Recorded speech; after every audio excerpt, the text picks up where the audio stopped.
Uma coisa que eu sempre falo assim quando eu falo do assunto criatividade, a primeira coisa que eu gosto de sempre perguntar para as pessoas, quem aqui é criativo, né? E pouquíssimas pessoas levantam a mão. E aí quando eu termino isso eu falo, gente, vou dizer uma coisa para vocês, que vocês sabem, mas a gente esquece que você é criativo sim.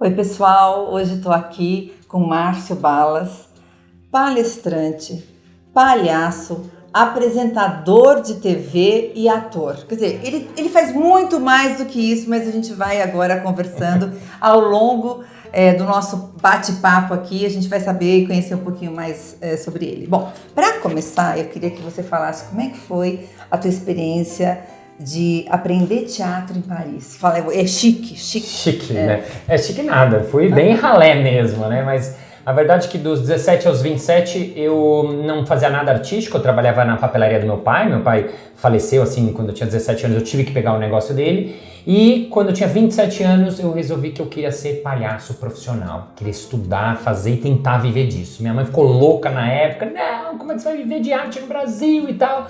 Então eu decidi que eu tinha que estudar.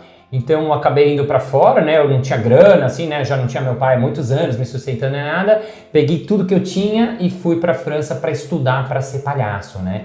Então eu acabei ficando lá 3 anos e fiz uma escola, depois fiz uma outra escola, fazia shows na rua, fazia shows nos cabarés que tinham, tudo isso para aprender a estudar essa arte do palhaço que eu acabei me formando e fazendo esses 3 anos dessa experiência toda por lá. Meu, que bacana! E aí você veio para cá, já veio com alguma coisa, ou não, veio também para ralar e começar do zero? Sim, depois desses 3 anos eu vim ao Brasil e tinha que tentar trabalhar como palhaço aqui, né, que é muito difícil, até hoje, já na época já era, hoje segue sendo, né. Então eu fui procurar que trabalhos tinham como palhaço. E um dos trabalhos que eu achei era o dos Doutores da Alegria. Eu ia te falar sobre isso.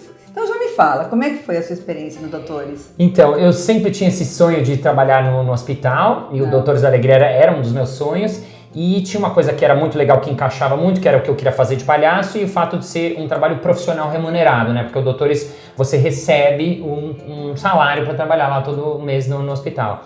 Então tinha uma seleção de 300 pessoas, eu e mais um palhaço entramos e eu comecei a trabalhar lá semanalmente. E para mim foi uma grande escola, porque lá no hospital você tem que aprender a trabalhar com tudo no momento presente. Por quê? Porque você tem que trabalhar com a criança que está lá na cama, com os pais, aí de repente entra uma enfermeira para dar uma injeção, aí tem o soro que você não pode bater. Então isso faz com que você tenha uma consciência do momento presente, com que você jogue com tudo que acontece, com que você transforme um instante, né? Porque você está num lugar que né? Claro. É cinza, é duro, é triste. Então como é que você transforma aquele momento com aquelas pessoas que estão lá, olho no olho, falando com as pessoinhas lá.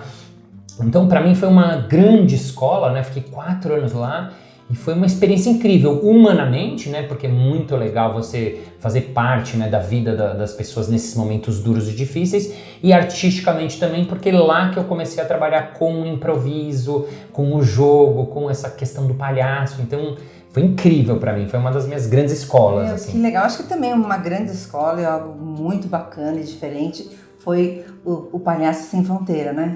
Também. Me fala um pouquinho sobre então, isso. Quando eu tava na França, eu soube que existiam os Palhaços Sem Fronteiras, eu não sabia nem que existia, né? E eles fazem expedições, né, para lugares em guerra, lugares em conflito. Então eu fui lá na sede deles, bati na porta deles lá, eles falaram, deixa seu currículo e tal. Não me chamaram, eu fui lá várias vezes, até que um dia ele me ligou, o presidente da associação, falou, Márcio, daqui a uma semana sai uma expedição para os campos de refugiados do Kosovo, naquela época que teve a guerra do Kosovo. Como é que era mudo? Era que inglês? Era francês? Como é que era? Então, ótima pergunta, porque nesse específico a gente foi para a Albânia, que eles falam em albanês, que é uma língua que não tem nada a ver. Só eles entendem. Só eles lá sabem. Então a gente se juntou, conheceu os palhaços uma semana antes, e a gente teve que fazer um espetáculo que usava de gestos, de sons, de gromelô, que é uma língua inventada. Outra coisa que eu aprendi lá é que eu fui pegando umas palavras que eles falam lá para poder me comunicar com eles. Então eu aprendi a falar qual é o seu nome, aprendi a falar o sim, o não. Então durante o espetáculo eu colocava alguns elementos assim para eles verem que a gente estava interessado neles. E lá não era criança, lá era quem aparecesse. Isso, lá era todo mundo, porque o que acontece, como estava tendo aquela guerra, por conta da guerra formaram-se os campos de refugiados, então a gente chegava, montava lá o nosso mini cenário, as pessoas iam vendo, sabendo, né, iam chamando. Uma vez estavam lá, eram 1000 pessoas, eram públicos grandes assim, e aí tinha de tudo, tinha criança, tinha velho, tinha mulheres, a maioria, né, os homens muitos estavam na guerra, ou nem sabiam onde estavam. Então foi muito lindo porque era uma oportunidade de você transformar aquele momento, né? Fazer um pouquinho, né? Dar um pouquinho do que a gente sabia fazer para aquele lugar ficar um pouquinho mais colorido, assim, né? Gente, que bacana. O Márcio, ele faz palestra, workshop e mestre cerimônia. Mas agora eu queria que você falasse, quer dizer, é uma palestra show. Você me fala um pouquinho como é que você fez isso, como que você criou, porque eu acho que é só você que faz isso, né? Assim, eu na verdade, assim, inicialmente, quando a gente fazia o espetáculo de improviso, né, as pessoas viam e falavam, nossa, como é que vocês fazem para ser tão criativos? Nossa, você tem um dom.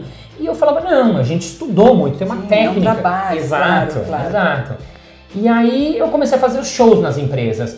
Mas eu descobri que as pessoas, principalmente nas empresas, gerentes, diretores, quando acabava o show, eles queriam saber, mas como vocês fazem? Como é que é? E aí eu entendi que o que a gente traz da técnica do improviso e do palhaço tem muito a ver com o mundo corporativo. E eu acabei fazendo essa palestra que ela chama Improviso e Criatividade, que é para ensinar as pessoas a serem mais criativas no negócio delas, na vida delas, no dia a dia delas, usando alguns elementos que a gente trabalha no improviso. Então eu misturei um pouco do show, da interação, que é o que eu faço, usando humor, né, usando interação com as pessoas, mas aí eu trouxe esse componente de ter um conteúdo mesmo, né, então a palestra tem conteúdo, eu falo sobre temas, sobre tópicos, sobre criatividade, eu ensino a pessoa a ser mais criativa, mas faço isso do meu jeito, que é trazendo leveza, alegria, interação. Tem um momento que eu chamo uma pessoa do palco para fazer um jogo de improviso comigo, então eles assistem o exemplo na prática ali sendo feito. Mas isso é na palestra ou no workshop? Na palestra. Na palestra. Na palestra mesmo, Na palestra que eu faço essa mistura de humor e conteúdo. O workshop, o que muda? No workshop eu já trabalho com um grupo menor. Quando me chamaram para falar, eu quero trabalhar team building, são 20, 30 pessoas. Eu queria que o nosso time fosse mais integrado, eu queria que o nosso timinho fosse mais criativo. Então o que eu faço daí? Eu faço aí, já é uma dinâmica onde eles podem exercitar a criatividade, serem criativos na experiência mesmo. Então a diferença é que um é experiencial no sentido dele faz o jogo de improviso, ele joga com o parceiro dele, ele joga com o time, e no outro eu já faço para públicos grandes, 200, 300, 1000 pessoas, e daí eu já mostro como é o ser criativo a partir do trabalho do improviso, e dessa minha maneira, que ela é de uma maneira mais show, mais divertida, né? Então, muitas vezes para fechar o evento, para abrir o evento, né, me chamam para fazer esse início ou final. Bom, né? Então eu vou abusar um pouco e eu quero que você dê uma palhinha aqui pro pessoal que está nos assistindo, sei lá, do que você fala na tua palestra ou de alguma brincadeira. Escolhe o que você gostaria de mostrar que você acha que pode ser interessante. Legal. Uma coisa que eu sempre falo assim quando eu falo do assunto criatividade, a primeira coisa que eu gosto de sempre perguntar para as pessoas, quem aqui é criativo, né? E pouquíssimas pessoas levantam a mão. E aí quando eu termino isso eu falo, gente, vou dizer uma coisa para vocês, que vocês sabem, mas a gente esquece que você é criativo sim. Todo mundo é criativo, né? Lembra da gente quando era criança? A gente nasceu assim. Só que o que acontece? A gente vai perdendo esse nosso lado criativo e vai deixando ele lá para trás. Então, eu falo para eles uma definição que eu mais gosto de criatividade criatividade é uma ferramenta para a solução de problemas. E quem tem problemas? Todo mundo. Então seja você aqui no seu negócio, seja o cara de TI, seja o outro cara de RH, todo mundo tem que resolver problemas. E a criatividade é uma ferramenta para a gente resolver esses problemas. E aí do improviso, o que eu posso ajudar você que está aí a ser mais criativo, né? Então alguns elementos que a gente trabalha, um deles a gente chama de aceitação. O que é aceitação? Aceitação, em primeiro lugar, é o aceitar o outro. Eu aceitar o outro é entender que o outro é diferente de mim e isso é muito bom para o processo criativo. É muito bom que tenham pessoas diversas e diferentes num time para criar. Por quê? Porque pessoas diferentes vão trazer ideias diferentes, inputs diferentes, insights diferentes. Então quando a gente mistura essas pessoas, a gente tem mais elementos Isso faz com que a nossa capacidade criativa aumente, né? A segunda coisa é aceitar o momento presente, né? O que está acontecendo, a situação, o contexto, né? A gente, né, você sabe, a gente mora num país que, putz, tá muito difícil, mas nosso budget para inovação tá menor. Eu falo, bom, então cria com o budget que você tem. Mas nosso time está reduzido. Cria com o time que você tem. A gente no Improvisa entende que a gente aceita o que vem e cria em cima disso. E a mesma coisa as pessoas têm que entender no processo criativo dentro das empresas, dentro dos negócios. Então, a gente tem que trabalhar dentro do nosso negócio esse conceito que a gente chama de aceitação. Esse é um conceito importante. Um segundo também que eu falaria rapidinho, que é legal, que as pessoas reconhecem quando eu falo, é da gente sair do não, né? O que é o não? O não é essa mania que a gente tem de negar as coisas assim que elas estão surgindo. Por exemplo, alguém vem falar uma ideia, e se a gente fizesse tal coisa aqui? Não, acho que isso não vai rolar. Eu não sei. Isso, será? Tudo... Isso, de pôr assim, e se a gente fizesse tal coisa? Não, aqui não vai rolar, aqui não dá certo. E se a gente não, aqui na nossa empresa não vai. Não, nem leva pro chefe. Calma. Uma ideia está nascendo. Quando a gente está num processo criativo de emergir, de divergir, de deixar coisas acontecer, a gente tem que deixar o não de fora, né? Não quer dizer que em algum momento ele vai surgir, a gente precisa dizer não, vai ouvir não, mas assim, quando a gente está em momentos de pensar, de criar, a gente tem que deixar o não de fora, né? E um terceiro e último que eu falo, que é o improviso, né? Então a primeira coisa que eu deixo claro é que improvisar não é fazer qualquer coisa. Às vezes improvisar a gente fala, não, faz aí qualquer jeito, faz um gato. E eu explico logo de saída que improviso não é gambiarra. Improviso não é fazer qualquer coisa, muito pelo contrário. Para a gente improvisar, a gente precisa saber muito do assunto sobre o qual a gente está improvisando. Né? Então essa é a primeira coisa. Agora, no momento que a gente sabe muito, a gente tem que experimentar coisas. E cada vez mais no mundo de hoje, experimentar coisas rapidamente. Porque no improviso, como a gente funciona? O público dá um título pra gente, a gente cria uma cena na hora, e à medida que a cena vai sendo criada, a gente vai ouvindo o público lá que tá... Ele vai mudando, que legal. Ele vai mudando, vai se adaptando. A mesma coisa quando você tem... um problema, exato. Uma coisa que é emergencial, né, para resolver. Exato. Né? Então, se você tá fazendo se você tem uma ideia de algo novo para fazer, para experimentar, experimenta logo, colhe o feedback para você ver o que aconteceu, para experimentar de novo. Então, você aqui no seu negócio, você tem um negócio de palestrante. Poxa, se um dia a gente experimentasse fazer uma palestra, 2 palestrantes de assuntos diversos, cada um fala, tivemos essa ideia, pensamos um pouco. Chega uma hora, você tem que partir para a experiência. Isso é improviso. Faz, aí vê o que acontece. Aí você vai ver, olha, isso funciona. Isso aqui não deu certo. Isso aqui foi diferente. E aí, experimenta de novo, né, com um cliente, só com num lugar que é um evento gratuito. Faz a experiência. Aí, uma vez que você tem isso, legal. Agora vamos oferecer para o nosso cliente. Você consegue uma coisa nova a partir de uma experimentação. Então, são coisas que a gente traz do improviso para a pessoa. Sabe o que eu sinto, assim, que o cara que faz improviso tem que ter, assim, tem que ser muito sagaz, tem que ser muito inteligente, tem que ter um repertório vasto, porque senão as coisas não vão fluir assim, né? Com tanta... muito legal. Faz um improviso pra gente, vai. Faz um improviso pra gente. Vamos lá. Eu vou tentar fazer aquilo que a gente chama de um jogo de rima. Então eu vou pedir pra você me falar 3 palavras e eu vou tentar fazer uma rima incluindo essas palavras e falando sobre as coisas. 3 palavras quaisquer assim que vem em sua cabeça.